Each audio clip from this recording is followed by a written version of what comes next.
नमस्कार विद्यार्थी मित्रांनो, आपल्या सगळ्यांचं स्वागत आहे रॉकस्टार विराट पवार आपल्या यूट्यूब चॅनलवर। विद्यार्थी मित्रांनो, या व्हिडिओमध्ये आपण अत्यंत महत्त्वपूर्ण इयत्ता 6वी ते 8वी शिक्षकांची पदभरती नेमकी होणार कशी आहे याबद्दलचा असलेला शासन निर्णय 13 ऑक्टोबर 2016 या संबंधीची माहिती घेणार आहोत। विद्यार्थी मित्रांनो, या व्हिडिओद्वारे तुमच्या अधिकाधिक विद्यार्थी मित्रांना ज्यांना 6वी ते 8वी शिक्षकांची पदभरती नेमकी होते कशी या संदर्भातील अडचणी आहेत, त्याचबरोबर शासन निर्णय संबंधीची माहिती हवी आहे, त्यांना हा व्हिडिओ शेअर करायला आणि आपल्या चॅनलला सबस्क्राइब करायला विसरू नका। सबस्क्राइब बटनच्या शेजारी असलेलं बेल बटन क्लिक करायला विसरू नका, कारण असेच अत्यंत महत्त्वपूर्ण अपडेट्स आपण आपल्या चॅनलवर रेग्युलरली शेअर करीत असतो।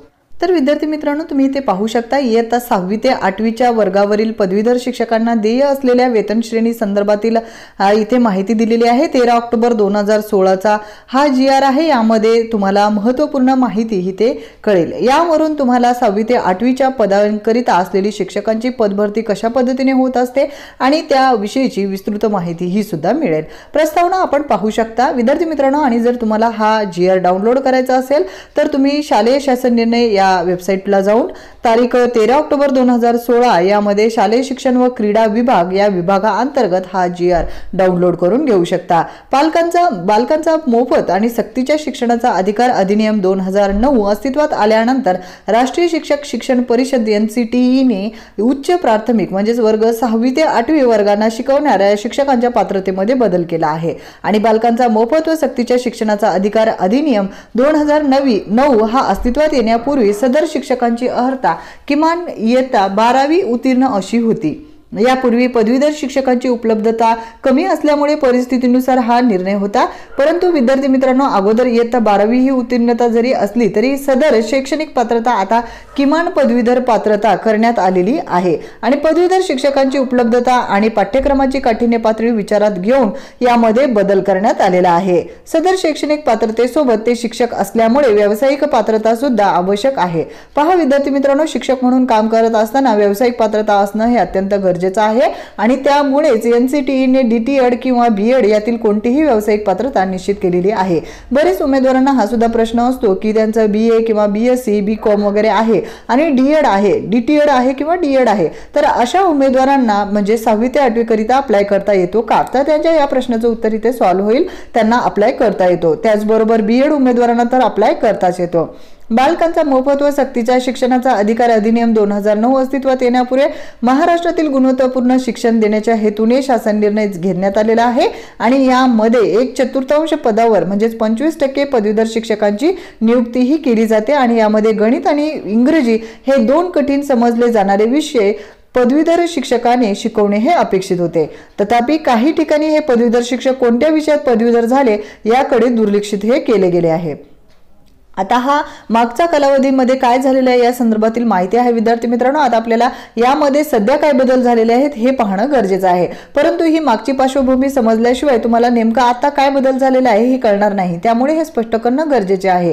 त्यामुळे गणित व विज्ञान विषय शिकवण्यासाठी पदवीधर शिक्षक उपलब्ध नसल्याने इतिहास, भूगोल आणि मराठी विषय घेऊन पदवीधर झालेले शिक्षक सध्या गणित व विज्ञान हे विषय शिकवतात, त्यामुळे विद्यार्थ्यांची गणित व इंग्रजी या दोनही विषयांच्या गुणवत्तेवर विपरीत परिणाम होत आहे। आता संदर्भात आदेश क्रमांक 2 अन्वये काय म्हटलेले आहे, उच्च प्राथमिक वर्गांना शिकवणाऱ्या शिक्षकांच्या शैक्षणिक पात्रतेचा बालकांचा मोफत व सक्तीच्या शिक्षणाचा अधिकार अधिनियम 2009 नुसार आवश्यक शैक्षणिक पात्रता ही अनिवार्य करण्यात आलेली आहे। विद्यार्थी मित्रांनो, यावरून तुम्हाला लक्षात येईल की शैक्षणिक पात्रतानुसार या सगळ्या भरती ह्या होणार आहेत आणि आपल्याला त्या संदर्भातील माहिती सुद्धा वेळोवेळी दिलेली आहे की शैक्षणिक पात्रता नेमकी कशा स्वरूपाची आहे त्या अनुषंगाने। पहा संदर्भाधीन क्रमांक शासन निर्णय क्रमांक 2 अन्वये उच्च प्राथमिक स्तरावर बघा कशा पद्धतीने पदभरती होत असते। इयत्ता 6वी ते 8वी करिता विज्ञान, भाषा आणि सामाजिक शास्त्रे या विषय संवर्गातील प्रत्येक विषयासाठी किमान 1 याप्रमाणे 3 प्रशिक्षक पदवीधर अर्हताधारकांच्या नियुक्त्या ह्या करायच्या असतात। तुम्हाला इथे पण सांगितलं होतं की विज्ञान विषय शिक्षक म्हणजे विज्ञान गणित विषय शिक्षक म्हणा, सामाजिक शास्त्र आणि भाषा विषय शिक्षक असे 3 प्रकारच्या 6वी ते 8वीच्या जागा ह्या निघत असतात। विज्ञान विषयाचे पदवीधर शिक्षक हव्या त्या प्रमाणात उपलब्ध नाहीयेत, त्यामुळे विशिष्ट अर्हतेचे शिक्षक न मिळाल्यास नियुक्ती कशा प्रकारे कराव्यात याबद्दल सुद्धा काही सूचना दिलेल्या आहेत। त्यानंतर पदवीधर शिक्षकांच्या ज्येष्ठता यादीमध्ये ज्येष्ठता कोणत्या दिनांकापासून धरावी अशा स्वरूपाची माहिती आहे ती आपल्यासाठी तेवढी उपयुक्त नाहीये। बालकांचा मोफत व सक्तीच्या शिक्षणाचा अधिकार अधिनियम दिले 2009 पूर्वी 5वी ते 7वी करिता किमान 4 शिक्षक असणे आवश्यक होते या स्वरूपाची माहिती आहे, हे पण तेवढी आपल्यासाठी इतकी महत्त्वाची नाहीये।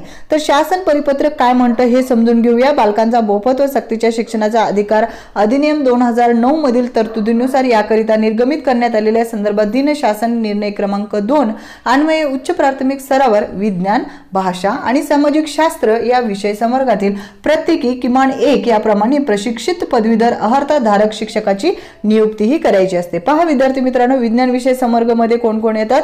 गणित, विज्ञान आणि अभियांत्रिकी आणि भाषा विषय समवर्गामध्ये मराठी, इंग्रजी, हिंदी, उर्दू हे सगळ्यांचा समावेश होतो। पहा तुम्ही पण हा बऱ्याच जणांनी प्रश्न विचारलेला होता की अभियांत्रिकी शाखा आहे तर कुठल्या याच्याकरिता अप्लाय करू शकतात वगैरे, किंवा विज्ञान विषय होता तर त्यानुसार। तर या विद्यार्थी मित्रांना इथे महत्त्वपूर्ण मुद्दा क्लिअर होईल। सामाजिक शास्त्र विषयाकरिता इतिहास आणि भूगोल तुमचा पदवीतला विषय असायला हवा। यापुढे प्रशिक्षित पदवीधर विषय शिक्षकांची ज्येष्ठता सूची उपरोक्त नमूद विषय समवर्गनिहाय करण्यात यावी। आणि विद्यार्थी मित्रांनो, तुम्ही सुद्धा पवित्र पोर्टलवर नोंदणी करताना कोणता विषय प्रामुख्याने नोंदवला हे सुद्धा पाहणं तितकंच गरजेचं आहे। जर तुम्ही मराठी विषय हा विषय नोंदवलेला असेल, YCMU मधून झालेला असेल, एकच विषय दिसतो तुमचा मेन सब्जेक्ट, तर मॅक्झिमम चान्सेस आहेत की फक्त एक सब्जेक्ट जो आहे मेन सब्जेक्ट तिथेच अप्लाय करता येईल या अनुषंगाने। परंतु येणाऱ्या माहिती पत्रिकेतून ही सुद्धा बाब आपण अधिक क्लिअर करून घेऊयात। येत्या 6वी ते 8वी वर्गांना शिकवणाऱ्या शिक्षकापैकी 1/3 शिक्षकांना सेवा ज्येष्ठतेनुसार पदवीधर वेतन श्रेणी देण्यात यावी या स्वरूपाची माहिती आहे। तर महत्त्वपूर्ण मुद्दे तुम्हाला कळालेच असतील आणि आपल्याला म्हटल्याप्रमाणे प्रत्यक्षात पदवीधर याचा अर्थ कोणत्याही शाखेतील पदवी अधिक D.Ed किंवा B.Ed असा आहे। सेवेत रुजू होताना 10वी 12वी D.Ed अर्हताधारक असलेल्या शिक्षकांना सेवेत कार्यरत असताना पदवी प्राप्त केलेली असल्यास अशा शिक्षकांना सुद्धा प्रशिक्षित पदवीधर समजण्यात यायचे असते। विद्यार्थी मित्रांनो, अशाच अत्यंत महत्त्वपूर्ण बाबी आहेत ज्या तुम्हाला लक्षात घ्यायच्यात आणि यामधील महत्त्वपूर्ण बदल सुद्धा लक्षात घेणं गरजेचं आहे। तर अशा प्रकारे आपण ही कशा पद्धतीने पदभरती होती या संदर्भातील माहिती घेतली आणि येत्या शिक्षक पदभरतीमध्ये सुद्धा मग इयत्ता 5वी म्हणजे 6वी ते 8वी करिता 3 पद्धतीमध्ये जागा येणार आहेत। यामध्ये मग गणित, विज्ञान, अभियांत्रिकी, मराठी, इंग्रजी, हिंदी, उर्दू म्हणून भाषा विषयाकरिता आणि सामाजिक शास्त्र या विषयाकरिता। विद्यार्थी मित्रांनो, आपल्याला ही पण बाब लक्षात ठेवणं तितकंच गरजेचं आहे की गणित विज्ञान विषय शिक्षक पदभरती ही जास्त मोठ्या प्रमाणात होणार आहे, कारण या ठिकाणी रिक्त जागा हे जास्त असतात, म्हणजे त्यांच्या 6वी ते 8वीच्या जागांच्या प्रमाणानुसार। आणि भाषा विषय आणि सामाजिक शास्त्र विषयाकरिता जितक्या विज्ञान गणिताला जागा निघतील तेवढ्या निघणाऱ्या नाही आहेत। त्यामुळे इतर तुमच्या काही अडचणी असतील तर त्या कमेंट बॉक्समध्ये नोंदवा, त्या सोडवण्याचा आपण लागलीच प्रयत्न करूयात।